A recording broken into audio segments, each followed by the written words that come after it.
pourquoi vous vous êtes installé ici? Qu'est-ce que vous venez y faire dans cette nuit debout? Eh bien, nous vendons un certain nombre de livres marxistes, une présence, nous assurons une présence marxiste, des idées marxistes-léninistes dans ce pays, et nous représentons aussi une bonne partie des personnes qui sont là, sont membres du pôle de Renaissance communiste en France, qui sont un parti qui continue ce qu'il y a de meilleur dans la tradition du PCF comme parti de masse et de classe, avant sa mutation, liquidation qui a eu récemment. Si la jeunesse aujourd'hui est dans la rue à partir d'une loi sociale, c'est-à-dire celle a embrayé sur le grand mouvement des travailleurs qui a lieu depuis la lutte des cheminots il y a déjà 2 ans, depuis la lutte des salariés d'Air France, depuis les Fralib, depuis les Goodyear, si cette jeunesse s'est engouffrée dans cette lutte et apporte, disons, tout son dynamisme, nous ne pouvons que le saluer. Le PRCF, fondé par des nombreux dirigeants de la résistance, qui ont emmené la résistance en France, qui ont signé le CNR, le programme de la résistance qui est intitulé Les Jours Heureux. Et ben, effectivement, s'ils ont créé ces jours heureux, s'ils ont créé ces acquis sociaux de dignité, qui ont créé des conditions révolutionnaires en France, parce que la lutte contre le fascisme a permis de conquérir ce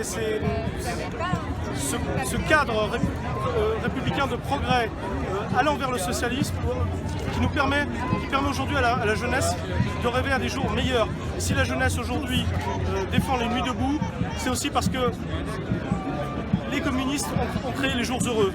Il n'y a de nuit debout que parce qu'il y a eu des jours heureux. Et nous espérons qu'il y aura bientôt des jours debout. Parce qu'il ne faut pas simplement se mobiliser la nuit, c'est pas suffisant pour les travailleurs, il faut faire l'injonction entre cette jeunesse en lutte et le monde du travail. Et ça passe effectivement par une liaison avec les syndicats, vers ce qu'il y a de meilleur dans les syndicats. Et nous nous regroupons au sein du Front syndical de classe, c'est-à-dire au fond de ce qu'il y a de plus batailleur au sein de la CGT et de la FSU. Et nous appelons à cette grande union de la jeunesse progressiste et du monde du travail, donc ces jeunes qui vont entrer dans le marché du travail, qui demandent des conditions d'un travail qui ne soit pas précaire, qui ne soit pas un travail d'esclave, et qui ont bien compris de toute façon que sur les bases de travail qu'il faut s'organiser. Et si nous arrivons à obtenir cette jonction, là nous pouvons rentrer dans une situation révolutionnaire. Je vous remercie.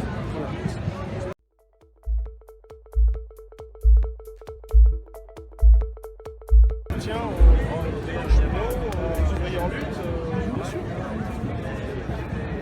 Je ne sais pas après quels sont leurs porte-paroles, peut-être que c'est déformé par le message des porte-paroles, mais en tout cas, il y a la présence de marxistes et de marxistes-léninistes dans cette manifestation.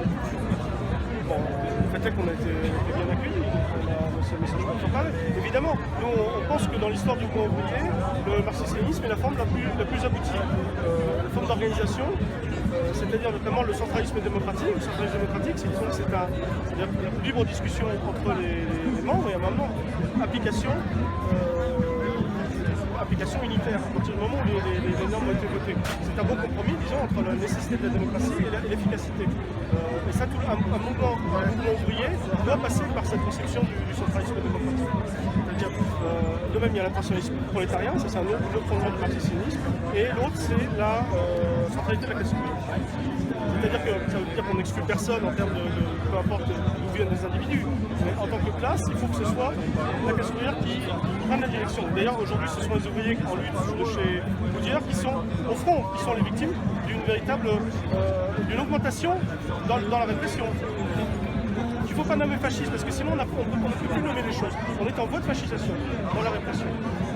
Parce que là, si vous voulez condamner à des prisons fermes des ouvriers pour la condition de lutte, pour lutter pour leur défense du travail, ce sont des